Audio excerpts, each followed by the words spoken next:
প্রথমেই বলি আমি কোনো প্রফেশনাল ব্লগার নই, পাহাড়ে বেড়াতে ভালোবাসি এইমাত্র। তো আমরা এখন আছি নেপালে, উদ্দেশ্য ট্রেকিং, গন্তব্য অন্নপূর্ণা বেস ক্যাম্প।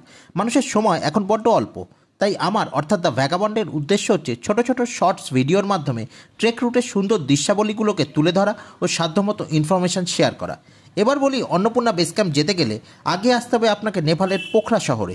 এখানে এসে এখানকার এসিএপি পারমিট অফিস থেকে মাথাপিছু 1000 এনপিআরের বিনিময়ে এবিসি যাওয়ার পারমিট কালেক্ট করতে হবে। পারমিট না থাকলে কিন্তু রাস্তার যে চেক পয়েন্টগুলো আছে সেখানেই আপনাকে আটকে দেবে। পোখরা শহরের হরিচকে ঘান্দরুক ট্যাক্সি স্ট্যান্ড থেকে ঘান্দরুক যাওয়ার শেয়ার জিপ পাওয়া যায়। ভাড়া মাথাপিছু 500 থেকে 600 এনপিআর। এবিসি ট্রেক শুরু করা যায় দু জায়গা দিয়ে, এক ঘান্দরুক, দুই ঝিনুডান্ডা। ঝিনু দিয়ে শুরু করলে রাস্তা শর্ট হয় বটে, কিন্তু প্রথমেই অমানসিক চড়াই ভাঙতে হয়। ঘান্দরুক দিয়ে সে তুলনায় রাস্তা অনেকটাই সমতল আর পথের সৌন্দর্যও বেশি, তবে একটু বেশি পথ হাঁটতে হয়। নেপালের 3 নম্বর জাতীয় সড়ক ধরে আমাদের গাড়ি এখন এগিয়ে চলল, সাথে পাশ দিয়ে আপন খেয়ালে বয়ে চলল সেতিগণ্ডকী নদী।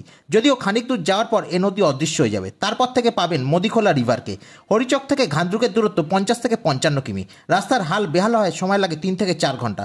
তো বন্ধুরা, আমাদের আজকের এই এপিসোডের সময় আপাতত শেষ। এবিসি ট্রেকের পরবর্তী শর্ট ভিডিও নিয়ে আবার দেখা হবে দ্য ভ্যাগাবন্ডের নেক্সট এপিসোডে। ধন্যবাদ বন্ধুরা। এপিসোডটি ভালো লাগলে ভিডিওটিতে লাইক, কমেন্ট করুন ও চ্যানেলটি সাবস্ক্রাইব করুন।